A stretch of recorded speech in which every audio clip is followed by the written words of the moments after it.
बिस्मिल्लाहिर्रहमानिर्रहीम। अस्सलाम वालेकुम। ये आपका अपना डिजिटल प्लेटफॉर्म है। मैं तारिक मतीन हूँ। तीन बहुत अहम मामलात हैं, इन तीनों की बात करेंगे। Army chief general Asim Munir साहब चीन के दौरे पर हैं और इस दौरे में पाकिस्तान को $5 अरब की जो ऑक्सीजन चाहिए, उस ऑक्सीजन के सिलसिले में क्या हो सकता है, तमाम नज़रें इस पर हैं।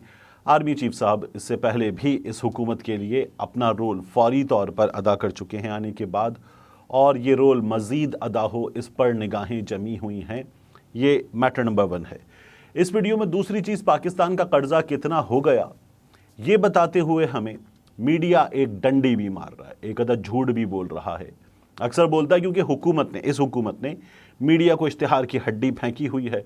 मीडिया इस हुकूमत पर इसलिए नहीं बोलता क्योंकि बोलने को मुंह खोलेगा तो वो इश्तिहार की हड्डी मुंह से गिर जाएगी।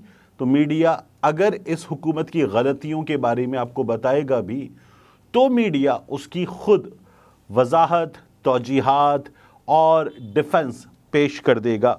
ये हमारा मीडिया इस वक्त कर रहा है। और इसके अलावा दो अहम तरीन वज़ीरों के दरमियान ये तीसरा मैटर है, लड़ाई हुई है, पार्लियामेंट के फ्लोर पर लड़ाई हुई है, गालम गलोच हुई है, नंगी गालियां दी गई हैं।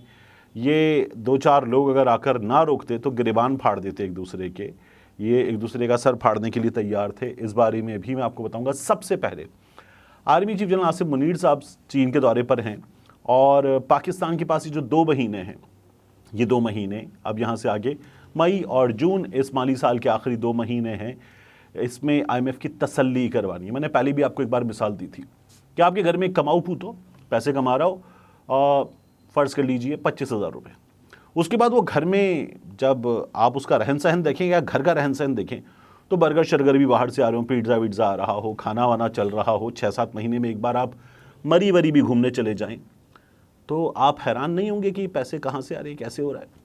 होता यह है कि फिर 8वें 9वें महीने में बैंक आता है, कहता है इतना कर्जा लिया होता वापस करो। ये हमारी मईशत का हाल है इस वक्त। हम ऐसे जी रहे हैं और हमारे पास ऐसे पैसे हैं, तो कैसे चलेगा। तो फिर मज़ीद पैसे हम लेने जा रहे हैं, उन पर भी इस्लाहे अहवाल जो है वो मुमकिन नज़र नहीं आ रही। और हमारे यहाँ इसलिए ये आर्मी चीफ्स ये काम करते हैं कि सऊदी अरब UAE के साथ हम लोग पैसे लेने में कामयाब हो जाते हैं, उनको हम सिक्योरिटी देते हैं। चाइना के साथ हमारे स्ट्रेटेजिक मामलात है, CPEC है, दीगर चीज़ें हैं, और हमें उनकी ज़रूरत पड़ती है इंडिया को जवाब देने के लिए, तो वहाँ के भी मामलात हैं।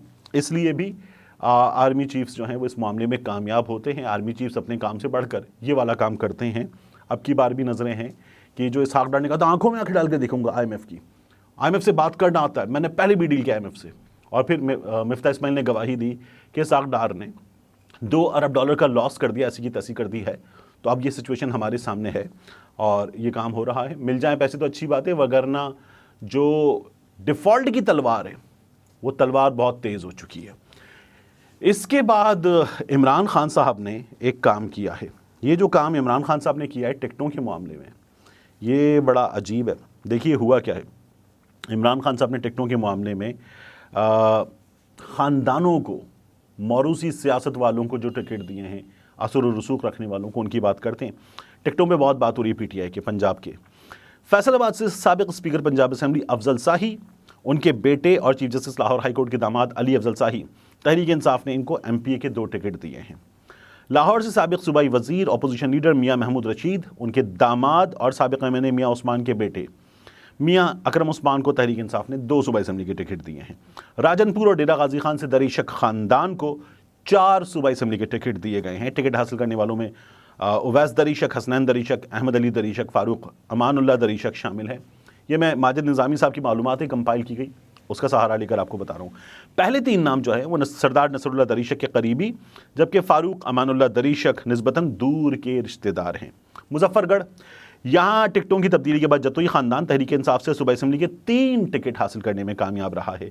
साबिक़ वज़ीर आज़म मुअज़्ज़म जतोई, दाऊद जतोई, रसूल बख्श जतोई टिकट हासिल करने वालों में शामिल हैं। फैसलाबाद से साबिक़ सूबाई वज़ीर चौधरी ज़हीरुद्दीन खान की सूबाई असेंबली की 2 टिकटों को कम करते उनको 1 सूबाई टिकट दी गई है। ज़हीरुद्दीन खान के भतीजे और साबिक़ MP चौधरी अली अख्तर के बेटे चौधरी तैमूर अली खान को टिकट दिया गया है। कोशिश यह है कि इस ख़ानदान को कौमी असेंबली की 1 सीट भी मिल जाए। तहरीक इंसाफ के मरकज़ी रहनुमा फवाद चौधरी जहलुम से सूबाई असेंबली का टिकट हासिल नहीं कर पाए। उन्होंने काशिफ अब्बासी के प्रोग्राम में इस पर अफसोस का इजहार भी किया था, लेकिन तहरीक इंसाफ के MPA राजा यावर कमाल की जगह फवाद चौधरी के कज़न को तहरीक इंसाफ का सूबाई असम्बली का टिकट मिल गया है। साबिक वज़ीर आला पंजाब उस्मान बुज़दार के सेक्रेटरी और करप्शन इल्ज़ामात का सामना करने वाले ब्यूरोक्रेट ताहिर खुर्शीद के दामाद अहसन सलीम बरियार तहरीक इंसाफ के टिकट पर सूबाई असम्बली के इलेक्शन में हिस्सा लेंगे। बावलनगर से गादूगा, ये मानिका तेजे का कालूका फैमिलीज़ हैं, बावलनगर से गादूगा वट्टू फैमिली भी तहरीक इंसाफ का टिकट हासिल करने में कामयाब रही है। मियां खादिम हुसैन कालूका वट्टू ग्रुप के नून लीग में जाने से तहरीक इंसाफ का टिकट नवाब सलमान गादूका वट्टू को मिल गया है। सलमान गादूका फैमिली से सरदार खान गादूका और इकबाल खान गादूका 70 की दहाई से असम्बली में आते रहे हैं। पाकपतन से साबिक MNA मनसब डोगर और नारोवाल से साबिक MNA तारिक अनीस तहरीक इंसाफ के सूबाई असम्बली के उम्मीदवार होंगे। टोबा टेक सिंह से साबिक गवर्नर और मुस्लिम लीग काफ के रहनुमा चौधरी सरवर के भाई चौधरी रमज़ान तहरीक इंसाफ के टिकट पर इलेक्शन लड़ेंगे। ये है पाकिस्तान तहरीक इंसाफ की टिकटों की सूरत हाल। मैंने आपसे कहा था कि मैं आपको जो इस वक्त हमारे कर्ज़ों की सूरत हाल उसके हवाले से भी बताऊंगा। तो वजारत ख़जाना के मुताबिक इस बरस मुल्क में महंगाई की शरह 28.5% रहेगी। आइंदा साल महंगाई की शरह 21% रहेगी। कर्ज़ों के हवाले से जान लीजिए कि शरह सूद बढ़ने की वजह से पहले जो कर्जे बढ़ते थे वो तो इमरान खान इससे उससे सब्सिडी की बिला वजह बढ़ा देता, खुद खा लेता था। अभी बता रहे मीडिया रिपोर्ट करा है शरह सूद की वजह से कर्जों का हजम बढ़ा है। डॉलर का एक्सचेंज रेट बढ़ने से भी महंगाई और कर्ज बढ़ा है। पहले सिर्फ इमरान खान कर्जे बढ़ाता था, डॉलर का एक्सचेंज रेट नहीं बढ़ाता था। वजारत खजाना की रिपोर्ट के मुताबिक दिसंबर 2022 तक पाकिस्तान का कर्जा 55,800 अरब रुपए था। दिसंबर 2022 तक जुलाई तक दिसंबर डॉलर का एक्सचेंज रेट 11% बढ़ा। दिसंबर तक पाकिस्तान के कर्ज में मकामी कर्जा 62.8% है। दिसंबर तक पाकिस्तान के कर्ज में गैर मुल्की कर्जा 37.2% है। जुलाई तक दिसंबर 3.2 अरब डॉलर का गैर मुल्की कर्जा लिया, 2.7 अरब डॉलर वापस किया। और इस साल मुल्क में महंगाई की शरह मैंने आपको बताया कि हाल क्या है, तो ये कर्जा बढ़ा है। और आखिर में जाते जाते मैं आपको बताऊं कि मियां जावेद लतीफ़, ये जो आप वीडियो भी देख रहे हैं, मियां जावेद लतीफ़ और मुर्तज़ा जावेद अब्बासी, इनके दरमियान कौमी असम्बली के फ्लोर पर लड़ाई हुई। अब बाकायदा तौर पर आप देख सकते हैं कि दीगर लोगों ने रोका है, मियां जावेद लतीफ़ को बिठाया है, ठंडा किया है, गले लगाया है, प्यार किया है, चुप कराया है। वगरना मियां जावेद लतीफ़ मुर्तज़ा जावेद अब्बासी तक अपनी नशिस्त से उठकर अगली रो में जाकर हमला करने को तैयार थे और मुर्तज़ा जावेद अब्बासी साहब भी लड़ाई के लिए पूरी तरह से तैयार थे।